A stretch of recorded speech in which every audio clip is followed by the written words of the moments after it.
அனைவருக்கும் மாலை வணக்கம். இந்த திங்கள் கூடுகை மிகவும் சிறப்பான முறையிலே தொடங்கியிருக்கின்றது. தமிழ் சிந்தனையாளர் பேரவையின் சார்பிலே நடைபெறக்கூடிய ஒவ்வொரு திங்கள் நிகழ்வும் நல்ல முறையிலே, மிகுந்த சிறந்த முறையிலே வெற்றிகரமாக தொடர்ந்து நடைபெறுகிறது என்பதே மிகப்பெரிய வெற்றியை குறிக்கக்கூடியதாக இருக்கின்றது. அந்த வகையிலே பார்க்கின்ற பொழுது கவியரங்கம் தலைப்பு வீழ்ச்சி ஒரு தமிழகத்தில் எழுச்சி வேண்டும். இது ஏற்கனவே கொடுக்கப்பட்ட தலைப்பு.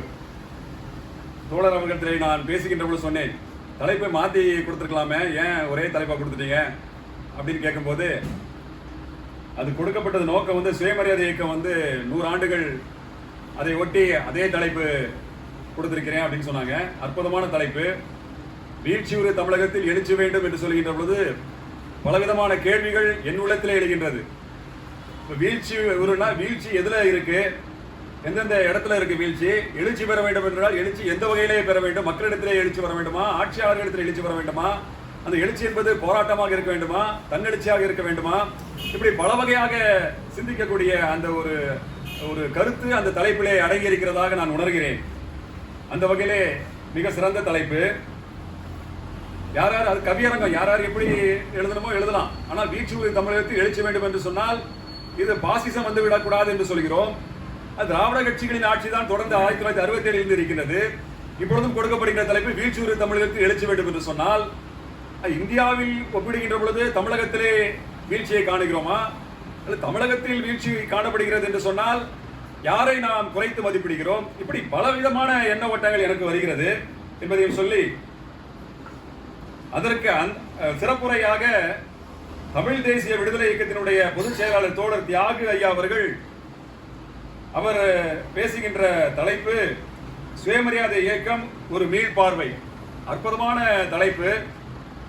சுயமரியாதை இயக்கம் ஒரு மீள்பார்வை என்றால் திரும்பவும் அதை எப்படி பழைய இதை எடுத்து சொல்வதாக இருந்தாலும் சரி, ஒரு ஆய்வுக்கு உட்பட்டு இன்னும் சுயமரியாதை இயக்கம் என்றால் இன்னும் எந்த அளவுக்கு சுயமரியாதை ஒரு தனி மனிதனுக்கு கிடைக்க வேண்டும் என்ற பலவித ஆய்வு உட்பட்டு தோழர் அவர்கள் பேச இருக்கின்றார்கள். தோழர் அவர்களை மேடையில் அமர்படியாக அன்புடன் அழைக்கிறேன். கரவழி மூலமாக ஒரு நம்முடைய மகிழ்ச்சியை உள்ளத்தின் அடித்தளத்தில் தெரியப்படுத்திக் கொள்ள முடியும். அதே போல நன்றியுரை கடைசியாக ஆற்றக்கூடிய தோழர் தமிழினி அவர்கள் மிகவும் சிறப்பான ஒரு நன்றி உரையை கொடுக்க இருக்கின்றார்கள்.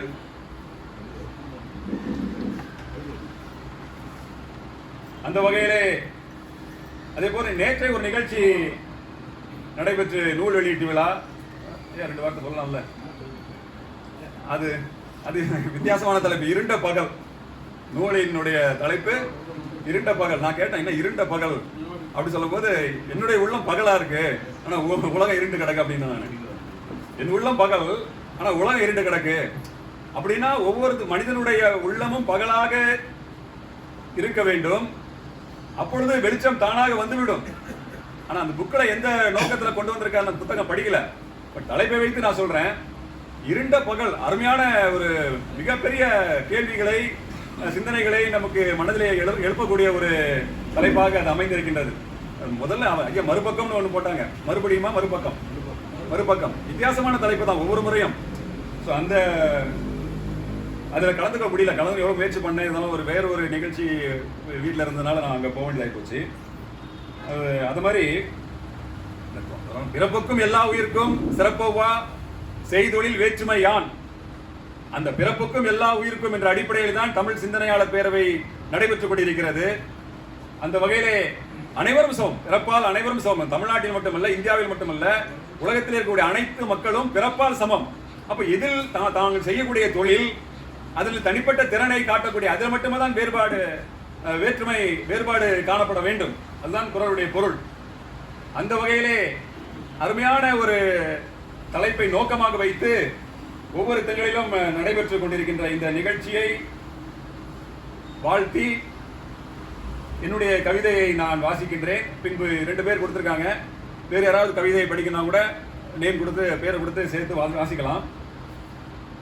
வீழ்ச்சி ஒரு தமிழகத்தில் எழுச்சி வேண்டும். மதமும் சாதியும் ஆட்கொள்ளும் போது உதவும் அறிவை உட்கொள்ளு. பதமான சூழ்நிலையை பகுத்து உருவாக்கிட செய்து வீழ்ச்சியின்றி நடைபோடு. அறிவால் செயல்திறனை வளர்த்தெடுத்து கருவி பொறியால் விஷத்தை பிடுங்கிடு. அறிவியல் தம்மை சிந்திக்க வைத்து நல்வழியில் நம்மை நடக்க வழிவிடு. பொய்மையும் கயமையும் நிறைந்த நாட்டில் மெய்மையை மேலோங்க செய்ய வாய்மையை பறைசாற்றி எங்கும் பரப்பிட குரலை பறையடித்து விளங்கச் செய். எங்கும் வீழ்ச்சி, எதிலும் வீழ்ச்சிதான். அங்கும் இங்கும் காணப்பட்டாலும் பங்கம் ஏற்படாமல் காத்திட பணியாற்றி நல் முற்போக்கான எண்ணங்களை பயிரிடு. அன்பே பெரிது என்று நினைத்து நன்றாய் நாமும் பண்படுத்தி ஒன்றாய் என்றும் உண்மையாய் நிலை பதித்து நின்று பயன் தேடு. ஒற்றுமை உணர்வு கொண்டு தப்பாமல் சீற்றமாய் அநீதியை எதிர்த்து கற்றவராய் ஏற்கும் செயலோடு பொங்கிய கடலாய் ஏற்றமாய் வெல்வோம் இனிதாக.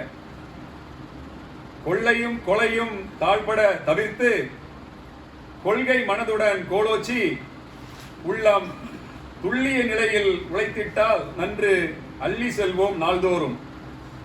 கல்வியும் வேலைவாய்ப்பும் வேண்டுமடா நிலையாக. நல்லதை நாடு வெற்றி சிறக்க வெல்வோம். அல்லதை அகற்றி புறம் தள்ளி சொல்லதை ஏற்று பயணி. பாசிசம் ஆட்சிக்கு வரக்கூடாது.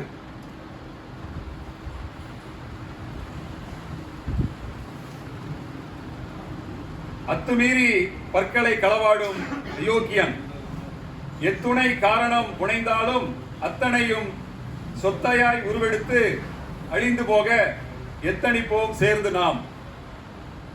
அட்டூழியம் அழிந்து சமத்துவம் பெருகி. ஏன்னா ஒரு கைதியை ஒரு அதிகாரி பல்ல புடுங்கினாங்க. அப்போ வீழ்ச்சி ஒரு தமிழகத்தில் எழுச்சி வேண்டும்னா இன்னமும் மோசமான நிலையெல்லாம் நடந்துக்கிட்டு தான் இருக்கு. நமக்கு ஊசி போட்டு குத்து எடுத்தாலே வலிக்குதுன்னு சொல்கிறோம். ஒன்றும் இல்லாமல் பல்ல கொடுங்கன்னா எவ்வளோ பெரிய வேதனை மனிதனுக்கு. ஆனால் அந்த அதிகாரியை சஸ்பெண்ட் பண்ணிட்டு திரும்ப ஒன்று உட்கார வச்சிட்டாங்க. ஏன்னா அவர் ஐபிஎஸ் இல்லை. அட்டூழியம் அழிந்து சமத்துவம் பெருகி எட்டா நிலைகள் அனைத்தும் வெட்புகுந்து கொட்டும் அரசாக நாம் இருந்தால் என்றும் எட்டிடுமே தமிழகத்தில் எழுச்சி.